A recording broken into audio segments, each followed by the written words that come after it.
What's up, everybody? You're listening to the Hustle and Flowchart podcast with your boys, Matt Wolf and Joe Fear. Check it. What's up, everyone? Yo, we're back. Welcome back to the Hustle and Flowchart podcast. I'm Matt Wolf. I'm here with Joe Fear. And the usual. The usual. I'm here with my usual co-host. Yeah, no Haven't unusual gotten rid of co-host him right yet. here. Yeah, good luck with that, bro. I'll put you in a headlock and, punch you or something. Dude, watch the aggression. Just kidding. Too soon. It just happened not that long ago. Just kidding. No, that's actually a very relevant joke to the conversation we're having. Yes. Today we're talking to Angelo Sisco. Yeah. Who, how do you know Angelo? I know Angelo via my good buddy Ryan Bucciantini, who... Your personal trainer coach. Correct. Yeah. Yes. So they are buddies, and Ryan works with Angelo, and yeah, that's how that's happened. So Ange is just an amazing dude and a storyteller, as you'll find out from this podcast, and it's a very colorful story, which is amazing because you could see kind of this whole trajectory, and I'm sure a lot of people can relate to the story, at least at different points. And then towards the end of this thing, we really break down this new mission, this focus, this just being like this character that Angelo is turned into, or as I guess I wouldn't even say turned into or transition. He always was, but he just had to kind of discover himself. Yeah, and he walks us through so many different ways that you can do the same if you feel like you're kind of held back with something in your life. Yeah, I mean, I would say this episode's sort of broken into like two parts, right? The first part is Angelo's story of how he got his first gyms off the ground, which freaking blew me away, his stories and how he did it, and just sort of the bootstrapped off the wall, out of the box thinking he did to like get it off the wall. Actually, it is pretty relevant. But yeah, well, how about even paying off cops? Well, let's yeah. I know I'm not gonna. But like he even did some crazy things. He didn't break any rules or anything. But or maybe he did, and he just didn't know. Yeah. You'll hear it in the story. It's so really that's cool. part one, is kind of getting this story of how he grew these gyms and built all this success there. And then part two, we actually talk about this sort of like mental barriers and physical barriers and spiritual and emotional barriers that people have to getting going in business. And then we break down some actual practices in each of those sort of four pillars that you can implement in your life to be more physically strong, mentally strong, spiritually strong, and emotionally strong. Nailed it. Pretty cool stuff. I also nailed it because I'm able to see the screen. I know. I set you up. You can thank me. Yeah, I did. Or Angelo for that beautiful website of his, which it is very beautiful. Yeah. So Angelo, I mean, this is gonna take you on a journey, and it's gonna be fun. So he is the man at Alpha Hippie. He has a great podcast called Alpha Hippie and a whole bunch of other things. You'll hear it all mentioned in the show, and of course check the show notes. So as we always do with every episode, we're taking notes for you. So all the action steps, all the cool little details that you probably miss if you're just listening and driving and all that fun stuff, we got your back. So just go to evergreenprofits.com/comp, COMP. Or also hustleandflowchart.com/comp. That's true. I always forget. We have two ways to get there. Does the evergreenprofits.com actually link there? I don't know, but I hope it. If that doesn't work, go to hustleandflowchart.com/comp, or we'll just do a redirect. Yeah, I should probably make sure that link works. Yeah, we'll figure that out. But go hurry over there sometime within the span of time you're listening to this. When it released, ideally in about a week, it's free for you to go snag that thing. Yeah, if you grab it within a week of it coming live, then you can get the notes for free. Outside of that, they get locked into our vault. The big vault that's in Matt's office. And if you want to get access to that vault of notes, go to egpletter.com and you get everything. Then you can get everything. Get all of the backlogs and notes. That's also how you can support the show. One of the things we talked about doing was doing listener-supported show where you can, donate a certain amount of money every month to help support the show. And we went, nah. We don't need no donations. Screw that. Let's actually give up something of like insane value for supporting the show. And that's why we created the EGP letter and brought that back around. Was we wanted to create an insane value way for you to support the show. Yeah. So go to egpletter.com, learn all about that. But in the meantime, hustleandflowchart.com/comp to get the notes for this episode. Without further ado, let's go over to Mr. Angelo Sisco. Hey, Angelo, welcome to the show. Oh, I'm so happy to be here, guys. Thank you for having me. Yeah, man, you're very welcome. And yeah, you've been waiting for a while, actually. We booked this sucker a long time ago. Yeah. So thanks for being patient, dude. Yeah. Dude, I get it. Protecting your time and having things set up at the right time and just timing in general just matters so much. the difference between getting things done well and just getting them done. Dude, that is it's so true. And I know I've struggled with that for a long, long time, is protecting my own time. And yeah, the second you like create a little bit of white space and get a little systematic with stuff, you're like, oh, I can breathe. Yeah. Like a deep breath, not this chest breath that makes me all anxious and shit. Yeah. I mean, as we record this, I actually just got back from a 3-day vacation in Palm Springs, and that was the first time that I've pretty much been completely checked out of the business for more than a day at a time in probably 4 years. You got to do that more often, Matt. Yeah.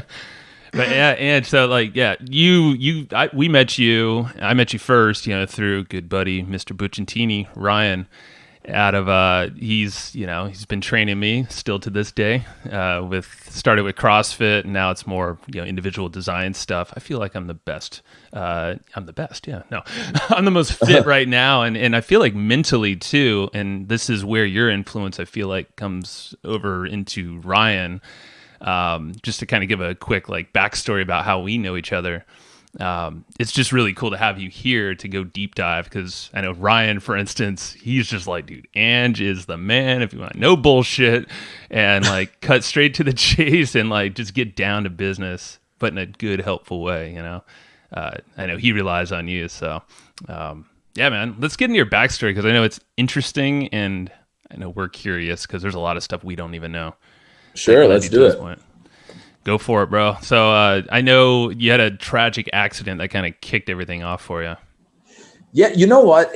I would honestly say it probably even went farther back from there. But so I grew up in a very small Italian American suburb called Melrose Park, a suburb of Chicago. And when I was 5 years old, my father went to prison from when I was 5 until I was 16. Mm-hmm. And so my mother, who never really worked at the time, I have an older sister, and my mother, when my dad went to prison, she had to go to work. My mother's mother, my grandmother, she moved into the house, and she basically took care of my sister and I while my mother went to work. And that was the majority of my youth. So my dad went to prison when I was starting kindergarten, and he came home, and I had my license. And so, jeez, yeah, it's crazy. It's crazy to say that out loud like that. Like, especially you guys, like, think about that gap, right? Yeah, man. And it was a very different childhood. I don't necessarily believe it was that difficult now that, I really had a lot of great things, but it was just different. We would go visit him around prisons around the country once or twice a year if we were lucky to, because of finances. And my father was a very big, strong, aggressive guy. And he was very, now that I realize it more, he was very pissed off that he was in prison and that his family had to kind of just be out there without them. And really, when people go to prison, it's a more of a vacation than being on the outside, because you just have a certain restricted life. Like, this is it. You have no other options. And now his family that he was supposed to provide for and care for wasn't there. And my father, he's an amazing man on many levels, but he didn't have the tools to really help me understand that he just really missed me. He just gave me shit all the time for not being a big enough man and all those kind of things. So I grew up really wanting to, be this big, successful man, because that's what my father really wanted me to be. And just like before we got on, we were talking about entrepreneurship. My dad thinks it's the worst thing in the world for you to have a job. Oh, wow. So that was like a catalyst for you, it sounds like, from day one. Totally. My dad would rather be the guy with the hot dog cart on the corner than the VP of some company and be told when he has to do anything. My dad thinks that that's the most unnatural thing you could do. Yeah, dude. Yeah, I agree. Yeah. And so that's always been there. Like, my dad calls people that have jobs, this is so funny, I can't believe it, Johnny Lunchboxes. He thinks it's the worst. He thinks what are you, Johnny Lunchbox? And so, like, I've always had ways of hustling and making money and mowing lawns and like all these different things. And this has been a really big part of my life. I just didn't really know what direction I wanted to go. And then that took me into my teens, and I worked as a clerk at the Mercantile Exchange. I even traded there for a little bit with like commodities and futures and things like that. And in my youth, I thought that was going to be my future. And now that takes me to when I was 20. I was in a motorcycle accident. I was hit by a landscaping truck off my motorcycle, and I have 10 screws and a plate in my left foot and all new skin on that lower limb. And I was in the hospital for 2 months and rehab for 5 months. So I was in the hospital for like Thanksgiving, Christmas, all that stuff, 21st birthday, like it was the worst. And so during that time as well, when I was in the hospital, I really thought my future was going to be, I was going to be a trader at the Mercantile Exchange, and that was going to be my life. So I was going to college at the time at DePaul University. And, before I got in the accident, I really wasn't into it, but give me a semester and a half off of school, I'm definitely not into it. And so I really ruled that out, and I thought I was going to go back and I was going to start trading, and that was my time. And I wound up going there and losing money and not having a great experience there at all. And the environment just wasn't really great for me to be down there in that type of life. And so I really didn't have much going on in my mid-20s. And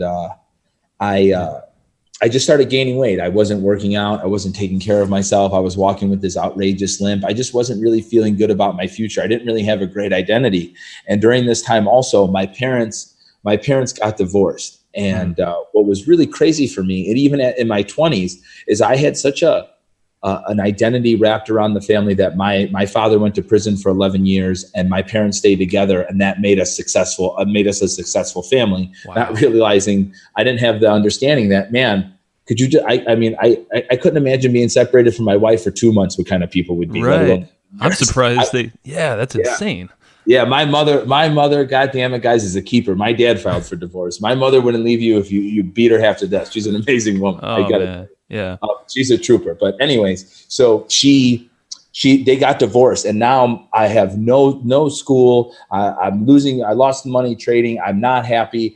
My parents are getting divorced. And this just kind of puts me in like a real shit time in my life, around 24, 25. Mm-hmm. And then I was just gaining weight. I started another business though in my 20s that was successful. A friend of mine, his father started a pizza place. And what we did one night, we were broke, and but there was pizza slices left over and they were about to close. So we threw them in the catering truck and drove downtown in the city and sold them outside to drunks at the bar. And so if you're in the 20 something and you got no money, but you actually want to hang out like you're actually out drinking, a good way to do it is just sell the drunk people food. It was just like hanging out. It's brilliant, dude. And I love it that you're like, you brought up two different things about Chicago. It's like you got pizza now. You said the hot dog stand. It's like, you're so Chicago. I love it. I mean, they're very, they have big characteristic parts of this city. At some point, he's going to work the Cubbies into the story, right? It's coming. There'll be something. So anyway, I go sell pizza with my friend, and we're like, wait a second. We could go out. We don't have to spend any money. We get to actually hang out with people, and we get to do this. And I was like, man, we should do this all the time. And fast forward a few months later, I had 2 stops in the city. And one of them was at a place called Bon V, which was the bar that Brian Urlacher, a very famous football player, owned. Mm-hmm. And his brother. And so they gave me a spot, and I would feed the valet people and the police department. So they would let me park illegally. And I would just sell pizza, and I had employees too that would sell pizza. And we had another place in another area, and so we wound up having 2 trucks, and we had employees, and I would just basically manage it, and people would just leave me envelopes in my glove compartment and lock the door, and that's how I would make sure the money was there the next day. And I did that for a while, but I was still overweight. I wasn't super happy, but at least we took care of not being broke, because that's fat or broke, I don't know. They both suck. Yeah. Well, yeah. I mean, what is more? And I know you have more to the story, so I don't want to stop you on the flow. But yeah, there's like the whole you could have the healthy, wealthy, and happy. Yeah, and it's like figuring out what is the order. And money only solves really money problems. So it sounded like that's exactly what you were attacking, but the health was going, with all the pizza slices. I just totally wasn't taking care of myself. Didn't really do it. You know what, though? I don't mind if we take a curveball. I like rabbit holes. I still think the money, not because I'm greedy. I think the money just helps because the money is your access to education to figure out how to be happy and to figure out how to lose weight. Because I think people that are in positions they don't want to be, it's not because they want to be in those positions per se. It's because they don't have the education and the awareness to get out of those situations. Mm-hmm. I could see that for sure. And then money is that access to exchange to, educate yourself and go join a gym or get some training if you need that. Yeah, Totally. gotcha. Cool. Yeah. And so we had the pizza slices, and then that right around that time, that was like 2007, 2008, there was that movie 300 that came out. Do you guys remember that movie? Oh, Definitely. yeah, great movie.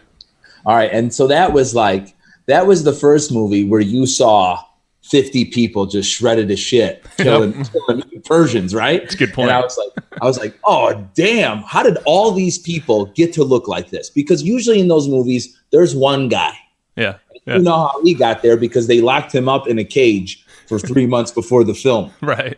You know, and so I started going, how do you get this many people that are all different fit? And I started looking up the movie, and I came to find out that they trained at a gym called Jim Jones, which is in Utah, which is still there, and got very famous for training the movie 300, other movies like Superman, and getting people really fit, but also athletic looking and being able to move and be agile and perform certain things. And I just started doing a lot of research about them, and I was still very overweight at this time, but I knew that like I was kind of just onto something.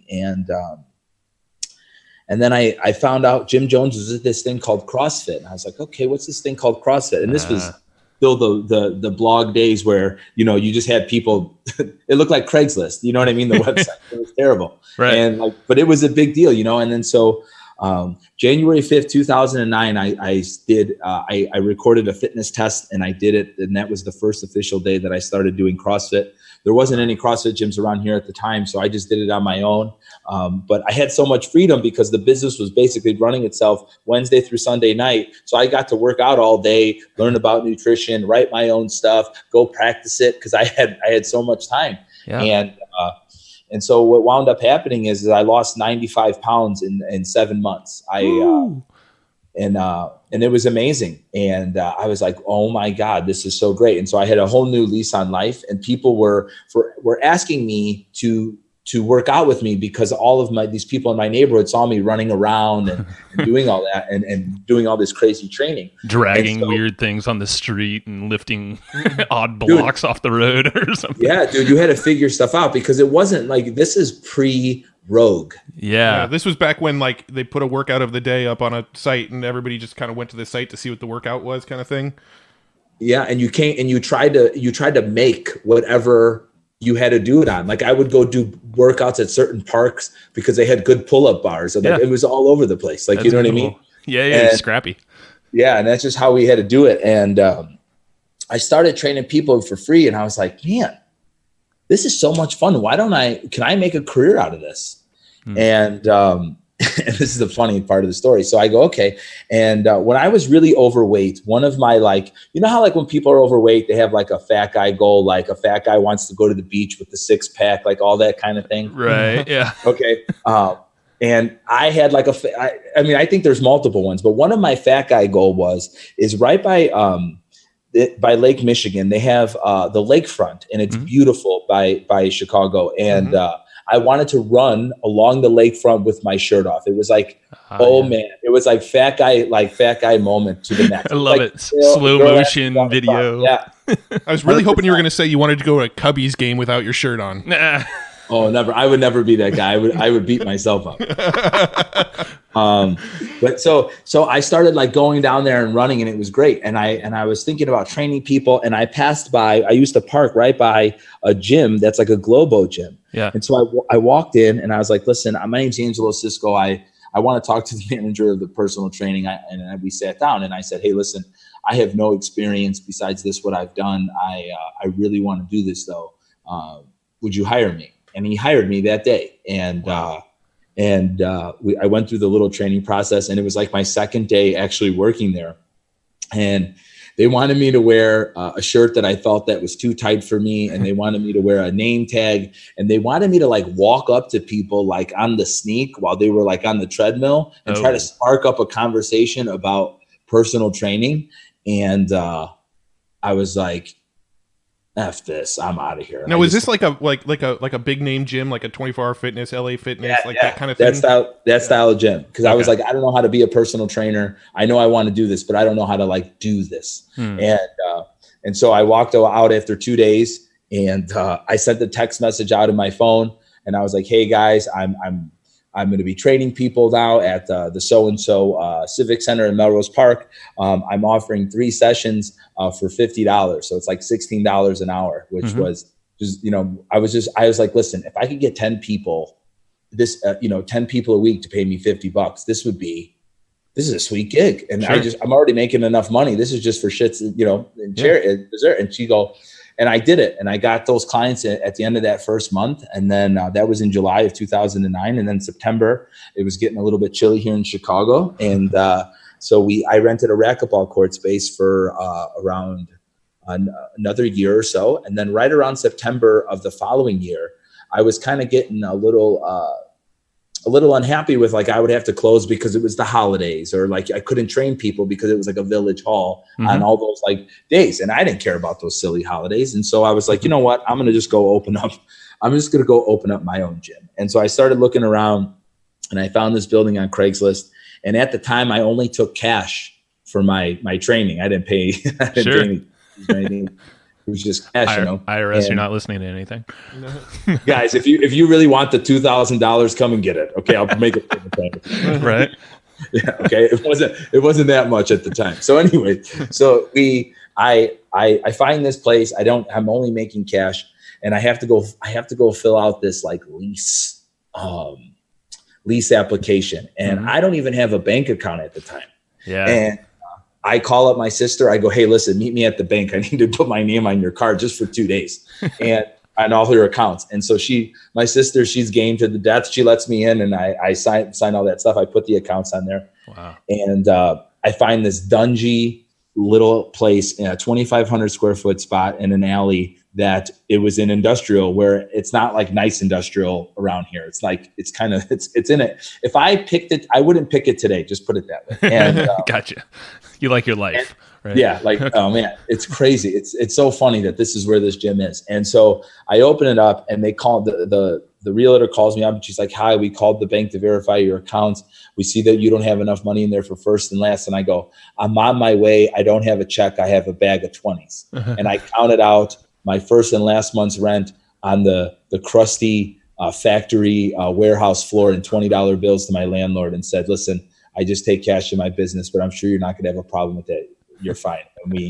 And I didn't understand anything about business. I didn't know that there was any rules to business. So I just opened my gym. I didn't think you had to go get like a business license. This is how like business insurance and all that stuff. None of that stuff. Because my last business, I got by bribing a police department. I gave them pizza. So you can park in the red spot to freaking hawk your pizza. Yeah, no, it's brilliant. I love like I don't know if ignorance is the right word, but like it's bliss in this case, because you're just making shit happen. My focus in anything I do in my life is, if we have to go to B, I want to get there as fast and as frictionless as possible. Mm-hmm. If this is what B needs to be. So I just started opening up, about a week later, after the music and some people down the block getting their cars blocked in because we had more people than we were supposed to. They came and put the sticker on my door that I couldn't open. I had to go to a hearing. Come to find out, I went. I didn't fill out any of the applications, so I had to go fill out all these applications and do all this stuff. And I just stayed open the whole time. I would just lock the door, and that would do it. Yeah, and it's funny is that's the beginning of O'Hare CrossFit, and what's really amazing about it, and that's my favorite part about that story is I wasn't this like straight edge business guru. I didn't know anything, and I just was really excited about getting people to be healthy on this thing that I felt like gave me a new lease on life, because I was 100 pounds lighter, and all of a sudden in my brain I wasn't a loser anymore. Right. And I wanted to just share it with everybody, and I didn't care about any litigation or anything. I just wanted to show people this thing that was CrossFit, because like I said, there's this group-based fitness model. There was one CrossFit, I think it was like 5 miles away. It wasn't like a thing here, Mm-hmm, mm-hmm. And that was the very beginning. I know it's a very long story. I said so much stuff, and that's the very beginning of CrossFit. That's how we got here. This is amazing, dude. We love it because, I mean, when you tell us long stories like that, you help us find all sorts of stuff that we want to dig in on, which is awesome. Totally. But I love the fact that you not started, but you were actually renting out racquetball courts and training in there. I thought like that part of the story was just crazy to me. Like I would have never thought to do that. If I was trying to start a gym, I wouldn't have thought to go, hey, where's just some spot that I could go rent cheaply and train people in this spot, and gone and found like a rec center racquetball court. To me, that's so sort of outside the box thinking, just to push shit forward. Yeah. You know, it's funny you say that. I have a godfather. He recently passed away, but when I would talk with him, I forget when I went and saw him in like my 20s about business. And he told a story about a man that started in a real small office, and he let the customers put him in a bigger office, and then a bigger office, and then a bigger office. Mm-hmm. And I think sometimes too, that's what people get really caught up in, is like, you could start a business, you could start training people at the park. You know what I mean? It could really be something as long as you believe it's something. Yeah. And that's just kind of how it went. And so it made it really easy that I didn't need a business loan. It would all just funded the next thing, that funded the equipment, that funded the building. You know what I mean? It all kind of rolled from there. Yeah. And now you have 2 locations? No, I currently only have 1 location. So in 2010, I opened OCF. 2013, we expanded next door, which is just a little more than double the space. Mm-hmm. And then in 2015, one of my members who was interning to be a coach wanted to open a gym, and we opened it together, another location. And then in 2018, we decided that it was their time to really, I really believe if you're a really good mentor, when the people are done really looking at you like they're learning from you, like you know what I mean? They have their own ideas now and they want to do it. You should find a way to get out of that relationship. So I asked them to buy me out, and all good terms, been like that. But it was their time. You got to learn. You got to copy off your mentor, and then as soon as you've sucked enough out of your mentor, you got to go do your own thing. You can't be living on the tit forever. You know what I mean? True. Yeah. No.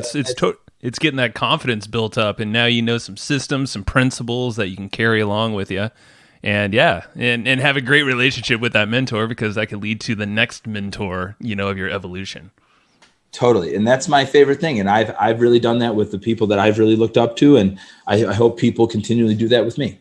Yeah. And you mentor, and we'll get into Alpha Hippie, because that's a big thing. It's a big topic of the whole anxiety stuff with Sure. depression.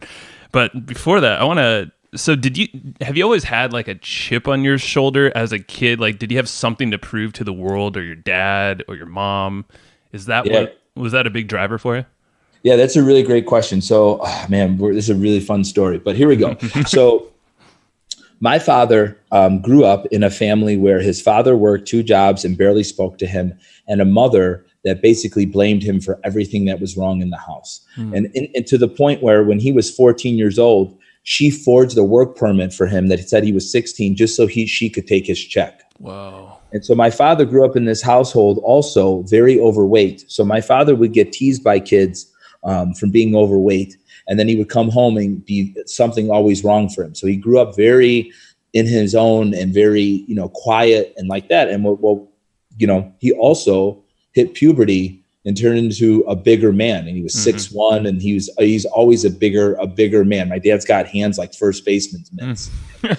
Big mitts. Yeah. Yeah. And it's just huge. And he found out through trial and error one day that if someone picks on you and you fight them, they stop picking on you. Right. And so my father's tool of choice is aggression. And because that was the one thing that gave him power when he felt like he didn't have power from people bullying him. Got it. Because he didn't have confidence to just, that's not me, or he didn't have anyone at home to support him. So the only thing that he ever figured out was, well, if I punch you in the face, things are going to be really different. Yeah. And when I was 4 years old, we were in my father used to have a house in Lake Geneva. Lake Geneva is basically like the Hamptons to Chicago. Okay. Like just New York, like that sort of idea. And we would go there to the Fontana Lake, and we would go on the boat and Lake Geneva and all this stuff and have a good time. And when it was raining, instead of just being at our house, my dad would get a hotel room at a hotel called the Abbey, and then we could just go swimming in there if it was crappy outside. And one time my dad took me to swimming. And when I was swimming, my father saw a couple kids teasing me and picking on me. And I was a little kid and I didn't think much of it. And I just kind of let it go. And my father was really upset by that. Right. And not knowing that, I was just reliving a moment of his trauma. He picked me up out of the pool. And when he saw the kids leave the pool, and we followed the kids into like the locker room changing area of this hotel pool. And my father made me fight all the kids. Wow. And I beat up 3 kids because my daddy told me to. And that was a very proud day for my father. And I got outrageously praised for this. And so as a 4-year-old, you make your daddy happy and he brags to everybody how proud he is. You're going to go do that shit. Yeah. And so I grew up same way. When I got suspended, I think almost every year from K through, I didn't get suspended probably kindergarten, 2nd grade, probably 1 year in high school. I didn't get suspended, but all the rest of the years I would fight people. I would fight with teachers. I would throw things at teachers. This was just I was just ultra aggressive and and it was what I knew to be. And, wow. People may hear that and think, oh, pardon me and everything like that. But guess what, guys? I got big balls. You know what I mean? Like at the same token, like, you know what I mean? Like I created my whole life out of just a figment of my imagination to this thing that gave me freedom. So as much as that lesson may be a hardship, you just got to look at it and say, okay, where is the real lesson and how can I apply this for betterment of me and my family? And guess what, guys? When my heart is called to do something and I feel excited about something, I have 4 other businesses now, and Alpha Hippie's a business. It was just a hobby that I was playing with, you know what I mean? And so it sparked this ability to constantly be not afraid to create as well. So I wouldn't be me without that, but for the goodness of it too. Yeah. And what was the shift? Like, when did you actually realize, oh shit, I should not be approaching it in this manner? Because now you have this Alpha Hippie. So it's like you got hippie in the name. Sure. You're not beating people up anymore, I don't think. Sure. No. I would say Alpha Hippie kind of really spawned in around 2014, right around 2015-ish, I would say, in the CrossFit space. No longer just being a first adopter was enough to make your business grow. Right. And so, guys, I started O'Hare CrossFit in November 2010. And I was foolish enough to believe, besides the popularity of CrossFit increasing, that it was me too. Yeah. Okay. And why not? Guys, you got to understand, like, I grew up, like, we were barely making it, like, crying because I wish my mother bought me Jordans.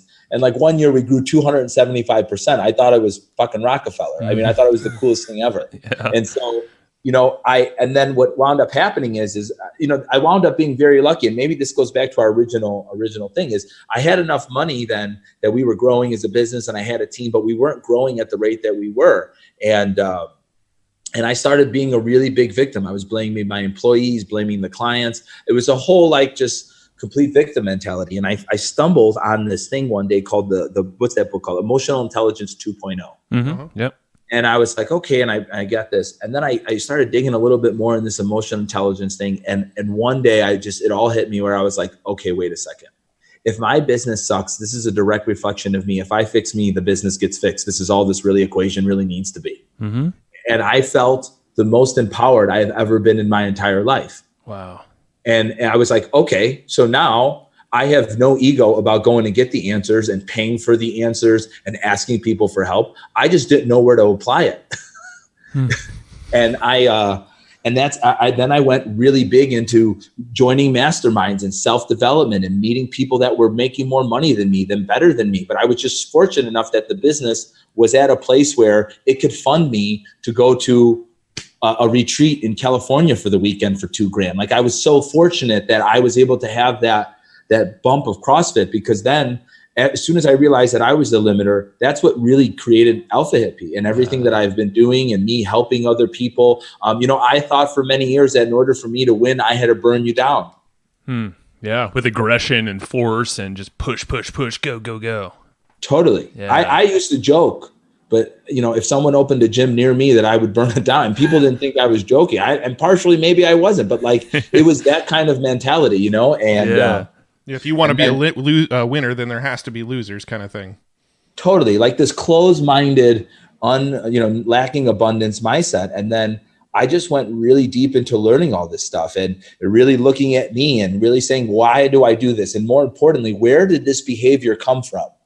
Mm-hmm. Right? Because what we're doing as adults came from somewhere. Yeah. And and so that's what's really led me all this stuff. But there was a really rough time. Bill, I tell people this all the time, because of how anxious I was and how aggressive I was and how all I wanted to do was win so bad, I really didn't even enjoy the building of the gym. Mm-hmm. I wish I really did. I was the guy that didn't celebrate anniversaries because I thought that was like bad luck. That was going to curse you and stuff like that. And I didn't take days off and I didn't enjoy things. And I know that some people might hear this and say, yeah, you got to spend a little bit of a period of time hustling and doing that. I agree. You have to work hard. You have to put in a lot of hours, but the amount of stress you have to put on yourself during those hours is really a choice. Mm-hmm. Yeah. That's the biggest thing is we always have a choice. And it's not until you understand, when's the next best time to actually make this flip or this change that you kind of long for, you see some other people doing, it's right now. And then, the next best time is right now. Mm-hmm. It's just do the damn thing, What I'm curious, what's your view on competition now? If when new gyms pop up or other gyms are maybe getting more successful than your gym, what's your approach? What's your mindset on that kind of thing these days? You want to know something? As I very rarely even pay attention to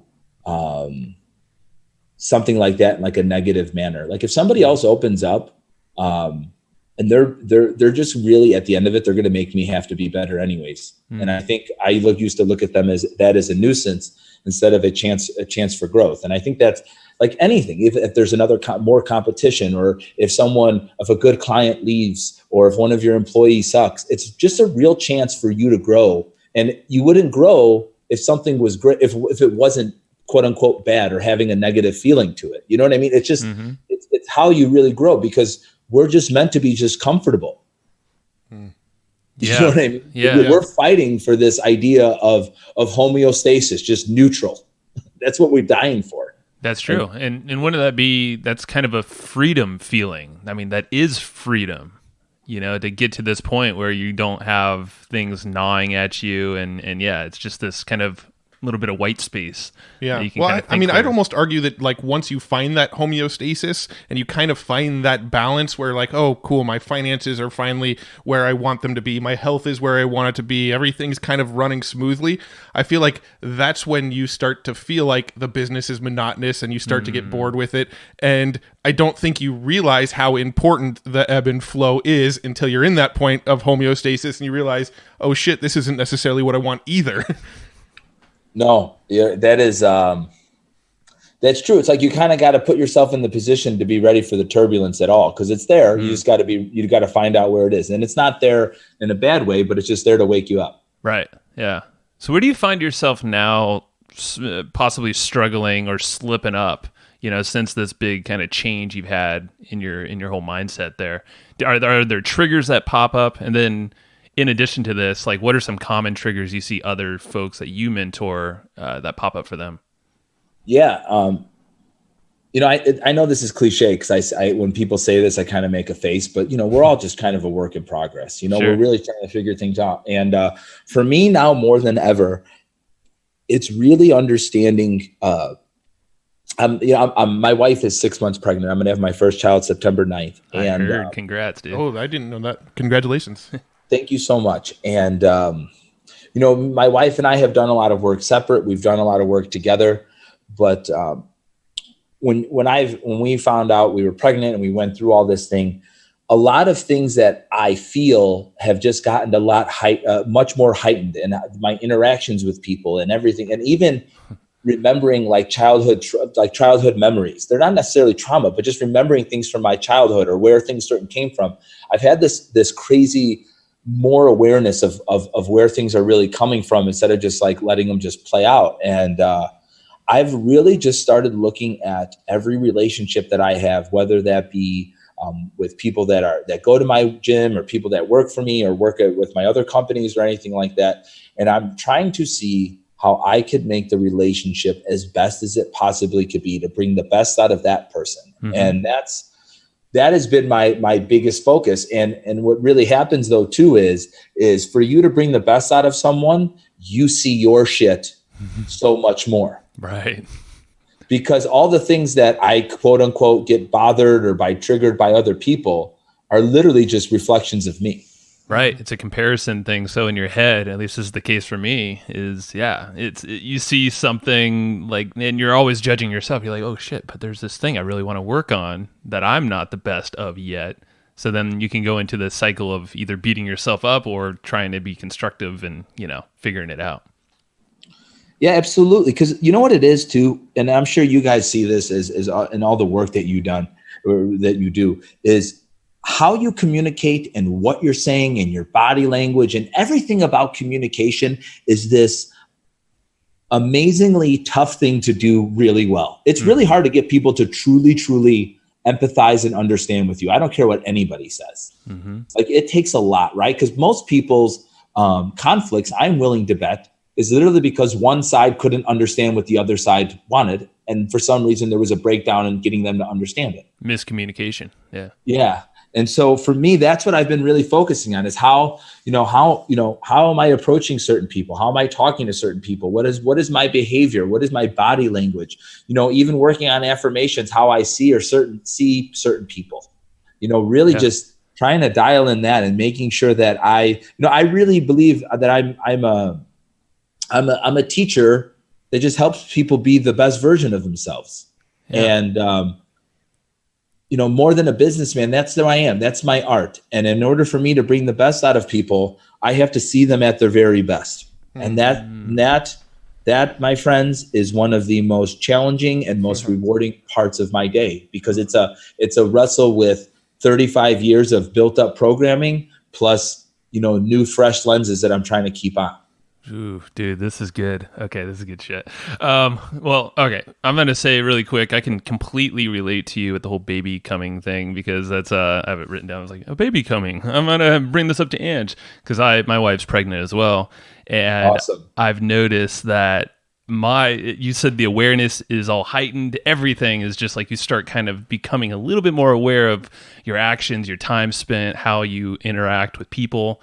I know for myself, I've noticed times if I get stressed, I'll be a little bit shorter with folks, even my wife, but I'm aware of it, and we have a good relationship where she will call me out in a constructive way that, hey, you're a little short right now. Go on a walk, go on a drive, whatever you got to do. And yeah, it's like this interesting like deadline, at least in my head. It's like, okay, I only got like a few more months. I really got to figure my shit out, or I got to systemize this part in my life. So it's an interesting, deadline that's, I guess, self-imposed. Yeah. Here's an interesting question, since both of you guys are parents to be. I have two kids. I have a 4 and a 6-year-old, and you guys both have kids on the way. What are your thoughts on this subject?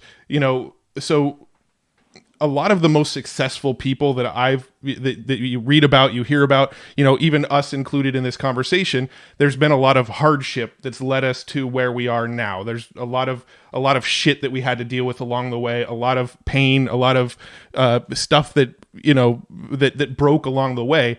Do you think it's important for your kids to experience hardship in order to gain some of those same sort of things that instilled in you? Or are you guys going to try to be very, very protective and try to keep them away from ever having to experience hardship? And you go first. Yeah, this is a great question. There's a really great coach. His name is Paul Chek. He's got a really great podcast. Paul Chek, I would venture to say, is one of the first true holistic coaches that there was. He was talking about being holistic before holistic was a thing. Yeah. In the 90s. And he's got a really great podcast. And right now, as far as like coaches, he's the person that in this evolution of my strength and conditioning and coaching, he's probably one of the biggest people that I really look to now. And I forgot who he said quoted this, but in order for you to reach heaven, you have to have your roots in hell. And what I really hope for me as a parent is not to alleviate my child from hard times. It's to give them the tools that they don't have to suffer longer than they have to. Mm-hmm. I like that a lot. And that's my goal as a parent. If my kids, so for me, my awakening was 30. If my kids figure this out at 29, God damn it, I fucking won. Yeah. So kind of let them know hardships are on the way, but here's the tools to handle them better than I did when I was in your situation. Correct. That's my goal, man. I think me trying to protect them from it is a farce. Yeah. And that's where, the protecting thing, I don't ever see myself making like, okay, I need to shield them. But I like like you said, tools. I've been thinking of principles, like life principles, business principles. There's a lot of good books and podcasts that as education, when they're old enough to start understanding some of these concepts, my idea and plan is to kind of coach them and then start, because we mentioned the whole programming thing when you're so young. We've had foster kids in our house. We've had 7 of them, and that is like the most formidable time in their lives when they're like under 5 years old, 4 years old. And that's, instilling good principles, but very good work ethic and just being clear with, your actions and being true to yourself and your family. It's huge. Because I know I didn't really have the best of that growing up, and your story is interesting, and, you've had your own thing. And programming, man. Let's talk about that really quick, because I know you're big on that with Alpha Hippie, and also give us a little like overview of Alpha Hippie just for everybody. Yeah, let's start there. Can you kind of give us the quick rundown of what Alpha Hippie is and why you decided to start that? Yeah. All right. So I came back from a big retreat, feeling amazing, telling a bunch of people that I grew up with about my mindfulness and all this stuff. And they made a joke about it. And I said, the problem with this conversation is you guys don't understand this stuff because you're not an Alpha Hippie. I don't even know why I'm talking to you. And I was like, man, I want to wear a shirt that says Alpha Hippie. What a cool idea. And so I look online and there's nothing really there that I really was inspired to wear. And I'm like, well, I guess I got to make a logo that says Alpha Hippie, because how the hell else am I going to get this shirt? And so I created the logo and had it trademarked. And instead of only making one shirt, I printed out like 100 shirts. And I was like, I'm going to pass these out to people that I really like, because I think it's a really cool idea. And so I got a bunch of shirts and I would just send them to my friends, and they would send me the pictures of them wearing the shirt or defining what Alpha Hippie is. And I would post it on Instagram.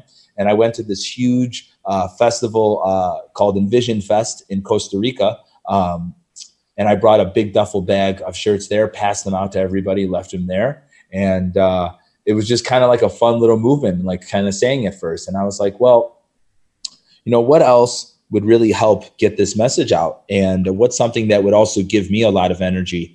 And guys, I really love long form conversations. Yeah. I love doing this. Like when people are like, oh, how can you do 3 podcasts, 4 podcasts in a day? I'm like, just a cup of coffee and some bathroom breaks and we're good. That's exactly what we do, bro. It's great. Yeah, and I love this. I love connecting with people. And this was because what I really started thinking about is, what do I love most about like masterminds and seminars? And it's not necessarily those teaching points and talking points. It's, I find one guy that me and him have a vibe on something, and we wind up at the bar till 3 a.m. talking about it. And those conversations are the ones that have really changed my trajectory as a man for the better. And I was like, well, how can I do this more often and more intentionally? And so I started the Alpha Hippie podcast. So it's been a little over a year now with the podcast. Wow. And it's been amazing. And then right around last year, I was in a really creative rut. I really didn't know. I knew I wanted to make something, but I wasn't sure what I wanted to make. And I just kept brainstorming different ideas. And I started journaling about things that frustrate me. Because to me, if you want to create something, you create something to solve your own problems. Right. You should create it. And so one of the things that really frustrates me is when men aren't living very intentional lives and taking responsibility for just being a man. Mm-hmm. And my old way to deal with this was just to bully other men. And that worked for me for about 3 minutes, but that really didn't inspire much behavioral change. You weren't fulfilled after that? No, I was fulfilled for about 30 seconds because that emotional adrenaline. Oh man, you get a load of chemicals, guys. It is addicting. It really is. I bet. And so I was like, man, what if I just wrote out everything that I have done to get me to this point and shared it with other men? And I had this big revelation one day after I was like, man, what if I created a course and all this stuff? And I started thinking about life. And I told one of my friends, I said, you know something, life is the business of yourself. If you don't have a clear mission and core values as a business, like that's the first thing you do in a business, because you need to know what you stand for and you need to know what you don't stand for. And I was like, how many men have this? And my buddy was like, I don't think many. And I'm like, well, no wonder we're running around. We're either living an undefined life or we're living the life that someone else told us to live. Either way, you're screwed. Yeah. So that was the base of the course. And then I started thinking about, well, what's really important? Well, when I'm not taking care of myself physically, mentally, emotionally, and spiritually, I don't care what kind of values I have. I'm not going to hold up to them. Right? Like when we're in a bad place, we're just not going to live up to those values. 100%. So the game isn't acting like we're not going to get in these pitfalls, but the game is what habits and practices do I need physically, mentally, emotionally, and spiritually to put me in the best position to live up to those values? Because when I'm living up to those values, I'm being the person that I was meant to be. And so I created a course. I wrote out a 10-week curriculum and created a course. And Ryan, who's my dear friend and one of my clients, he actually joined the beta group, and so did 7 other men. And that was last September, and I took him through an amazing group. And I did another group in January, this time with 12 people, and took them through the curriculum. I was going to do another one in the spring, but I realized that I did not want to be running a group with the chance that my wife could go into labor. I would have to I would pleasurably give it up, but I wouldn't want to have to do that to somebody that was really committed to something. For sure. Yeah. So I'm postponing it till after the baby comes, and I really want to be there for that. But Alpha Hippie Masculine Mastery, it's this private little Facebook group. I leave everybody in there. I post things all the time. I re-talk about certain points, and I just want to develop a culture of men that want other men to stand up for their greatness, and they're not afraid that sometimes that someone's going to slap you across the face to help you see it. Like, you know what I mean? Like, people just are afraid to get called out on their stuff, and you don't get better unless someone's calling you out on your stuff, unfortunately, because if you could see it, you would have already fixed it. And this reminds me I'm trying to make. Go ahead. I'm sorry. Yeah, no, this reminds me of, I had a conversation with Ryan yesterday. Him and I we took like a little hike in the afternoon, and he said straight up, I called Ange because I needed someone to basically get me out of my own shit. Like if I need someone to hold me accountable, essentially is what he said there, with the stuff that he's working on, and no better guy than you, in his eyes. And it sounds like that's exactly what the course is doing on a larger scale, with that small group there. It is. I really believe that and this is no way that I'm against women and all that. But I believe that there's a certain responsibility that happens when you decide that you're going to be a man. And I think I want to help other men realize that women have an incredible role, but so do we. We matter, and how we act really affects a lot of people. I think what a lot of men don't realize is, for a lot of men, or for a lot of people, how you interact in the world has more to do with your father than usually your mother, because your father is your first relationship in your life. So how you relate to people, your first relationship, I'll say it again, is your father. And how you relate to people is directly correlated to that relationship, because that is how you learn how to relate to people. You believe that you're a part of your mother. You come from your mother. There's no separation there. And I think men don't realize that we, just by how we walk and talk and the energy that we have and our facial expressions, it affects people in a very big way. And if you're not doing it intentionally, you're doing us all a disservice. I love that. I'm wondering, I know we're kind of getting towards the end of our time here, but I'm wondering if maybe we could talk about some like practical tips, practical strategies, some of the habits and practices that you might touch on with some of your clients. For sure. So for me,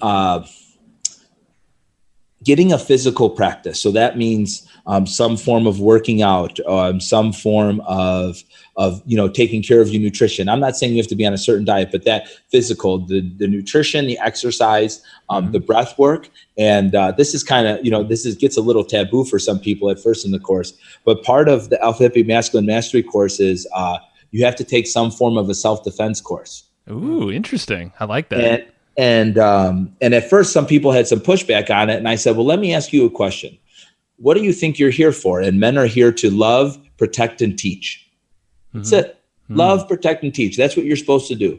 And if your wife is walking and you're walking with your child and someone pumps out and grabs your wife, you don't turn into Jason Bourne on accident. Right. Well, you haven't seen me yet, but yeah, most people, most people. No. Yeah. And so that's part of the course first. And the reason I really harp on the physical, because one of the biggest things to getting good at mastery is repetition, right? Okay. And what fitness provides is the most safest feedback loop to help build resilience and discipline, which builds that idea of repetition, because you need to be resilient and disciplined to go to the gym every day. I couldn't agree more than I can possibly count numbers high. Yeah, like it's just me just working in my garage and getting programming given to me by Ryan. It's like shaped everything else in my life to be a lot more structured and regimented for the best. Absolutely.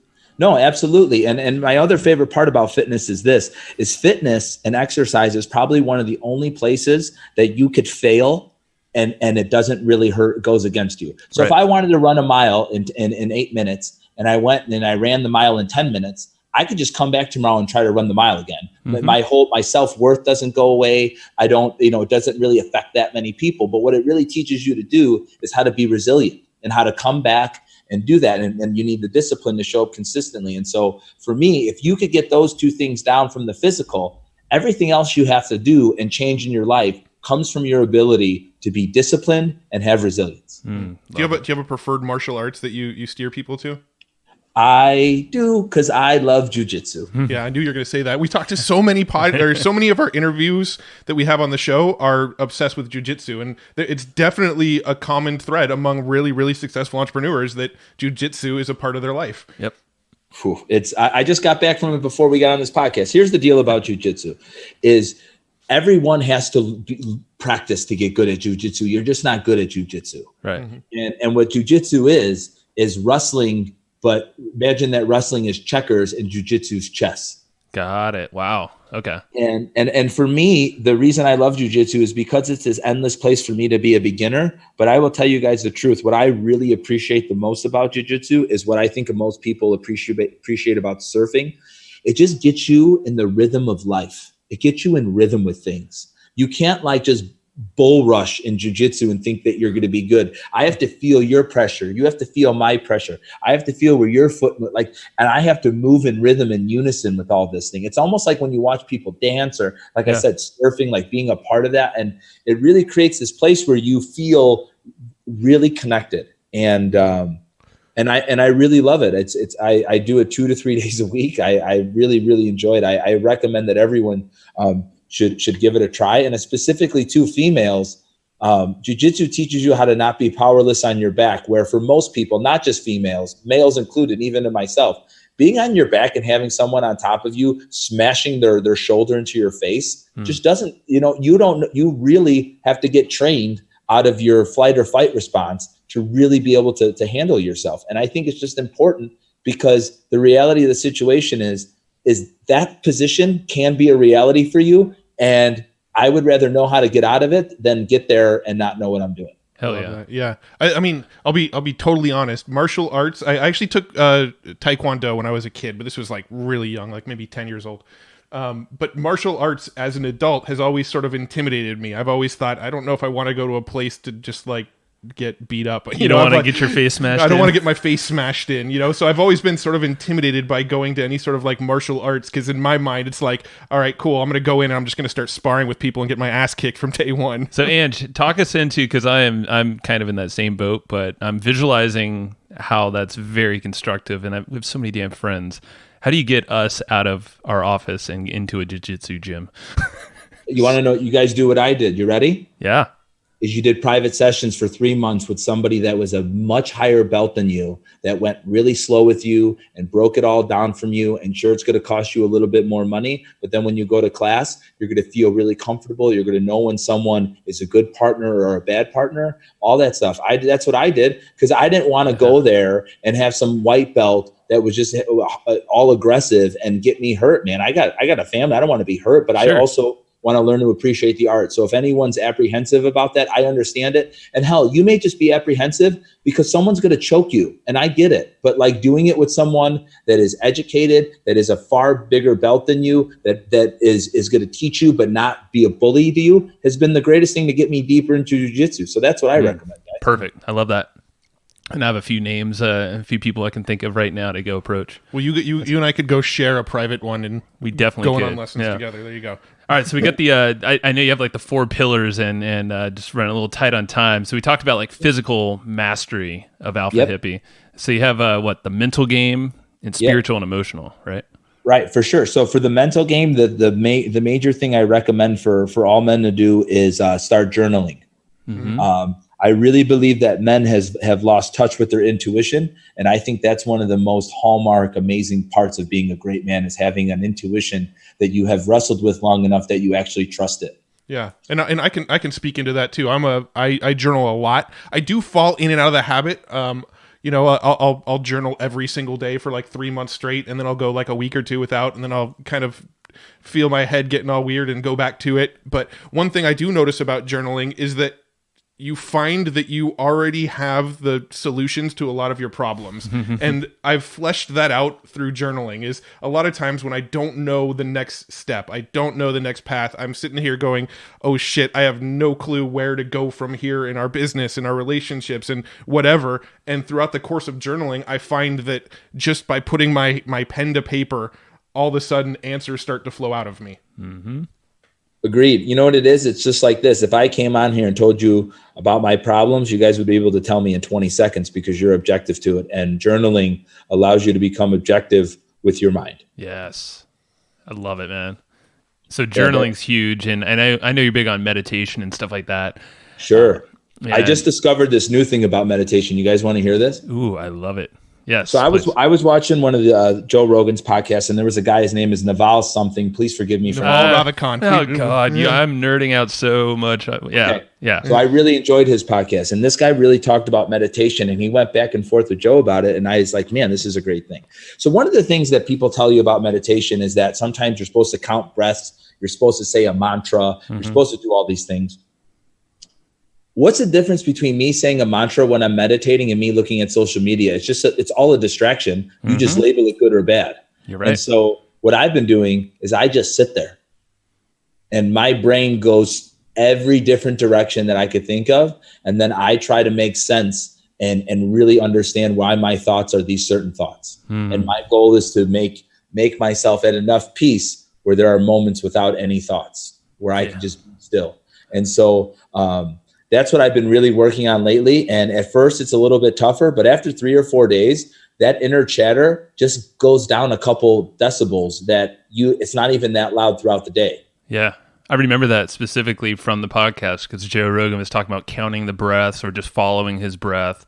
And Naval was like, no, just let it be. Let those thoughts come up. That's stuff you got to kind of work through. And maybe that's another journaling prompt that, you can go to, write it down, work through. But yeah, it just starts to silence a little more the deeper you go. I think that's a lot of people's biggest problems with meditation is they sort of beat themselves up about not doing it right. People are sitting there and I can't make my brain completely shut up. I can't have a completely still mind for more than 15 seconds, and then they just think they're doing meditation wrong. But really, in reality, I mean, at least in my opinion, meditation is the journey, not the actual end result of having a completely clear mind. The fact that you're noticing stuff flow into your brain and then you're able to shut it up, and then more stuff flows in and then you're able to shut it up. In my mind, that's what meditation is. Is that sort of back and forth, sort of yin and yang of your brain being very active and being very quiet. Agreed. That's 100%. All it really is making friends with that voice instead of running away from it. And you run away, like I said, the distractions are distractions. If it's a good distraction or bad, you just got to make sense of it. Yeah. And then with the mental stuff too, one of the things that I have everybody in the course take is something called the Kolbe A index. Kolbe's great. Yep. Yeah. And I don't care what you do or anything like that. I think a lot of people look at Kolbe and think it's only like this thing for entrepreneurs and entrepreneur-minded people. But how you naturally are going to problem solve is a really good thing to know about yourself, because it's got to be how you handle situations. And more importantly, a lot of relationships would be a lot better if people understood, if people were a quick start or a fact finder. You guys, because I know you guys know that stuff. And so for me, the mental part is really getting people into awareness into how they problem solve, and then also what they need to do their best work. So we go off the Flow Genome Project, and we start talking about what flow profile they're in and what they need to do to get into flow states to really do amazing work. I read a book once called Tribe by Sebastian Junger. It's a wonderful book. And there's something called the self-determination theory to be content. And there's 3 things. One of them is to feel authentic in your lives. The second is to be connected to others. And the third is to feel competent at what they do for work.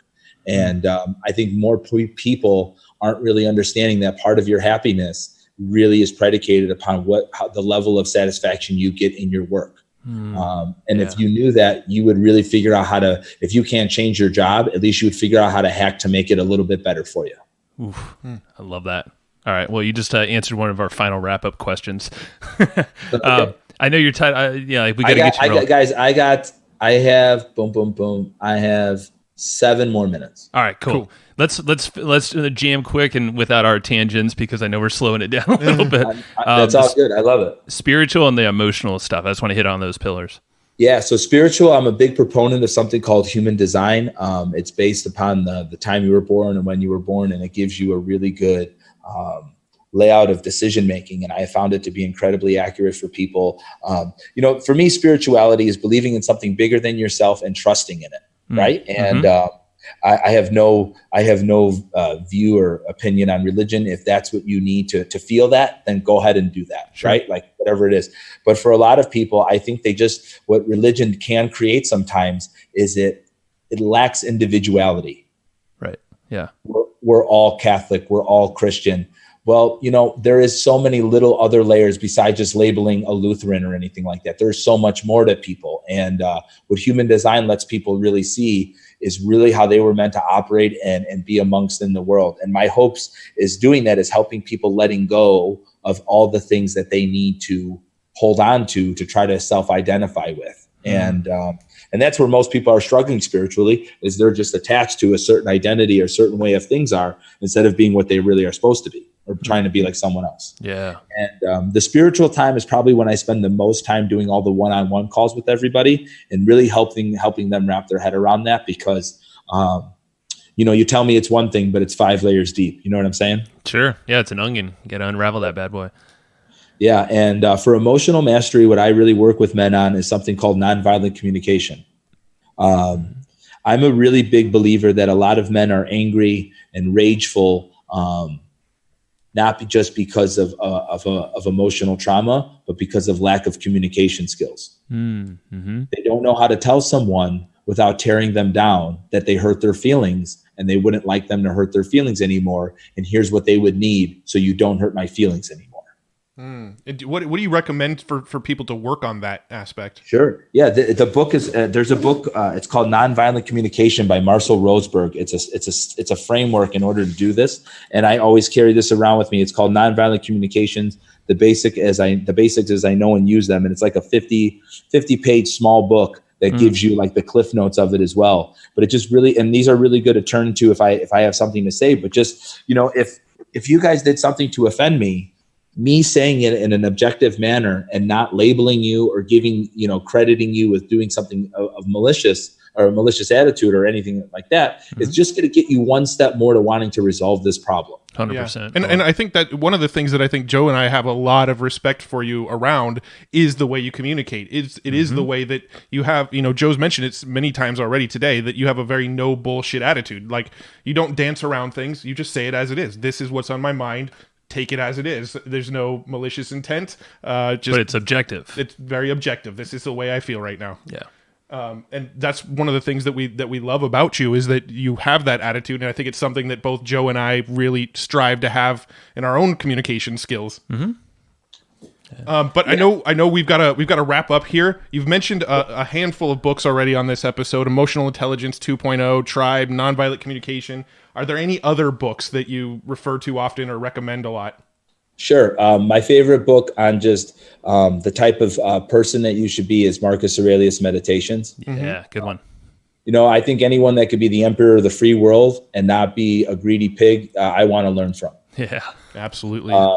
And then on leadership, there's a book called Cyrus the Great, The Arts of Leadership and War. And it's more of a tale to get you to learn the lessons, but it's probably been my favorite book on leadership. It's the one I recommend the most for people anytime they ask.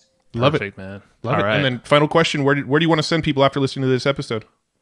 Oh, sure, man. There's so many avenues that we could go. I'm sorry to do all these plugs, but here we go. If it's anything online fitness related or programming and stuff, I have a company called Conquer Athlete with my dear friend and mentor, Jason Leydon, out of Connecticut. We've combined forces to really help people in the online space with training programs. And especially we have an extra specialty geared towards anybody in the CrossFit space. Mm-hmm. I own a company with one of somebody that I've developed and just cherished almost like a daughter. Her name is Becca. We own a company called Lifestyle Nutrition. Christina is actually one of the coaches for Lifestyle Nutrition. Really? I didn't know. I did know that, actually. And so I'm part owner in that company. And you can find that at Lifestyle Nutrition and Conquer Athlete for the one before. And then anything for Alpha Hippie is at the Alpha Hippie on Instagram. I'm posting shows there every week. And as soon as we have our beautiful baby, like I said, I'm going to start ramping things up for the course again. Love it, man. Yeah, check out the Alpha Hippie podcast. There's some amazing stuff. And you deep dive so many interesting people in all this stuff we're talking about. So, and just thanks for your time, man. And go and get out of here. Best of luck with the baby, too. That's going to be super exciting. Same to you. And guys, thank you so much for having me on here. I really hope I was able to add value to you guys and your listeners. And if any of the listeners have any questions, I'm pretty active on any kind of DMs or anything like that. And I check all the ones that are requested and all that stuff. I'm not that popular yet. So if you guys have anything you need, if I could serve you guys in any way, please don't hesitate to reach out. Thanks, brother. Man. Appreciate it. Appreciate it, man. Well, have a great one. We'll talk to you soon. Take care. See ya. Thanks, everybody, for listening to this episode of the Hustle and Flowchart podcast. Before taking the time to listen, we want to give you something a little bit special.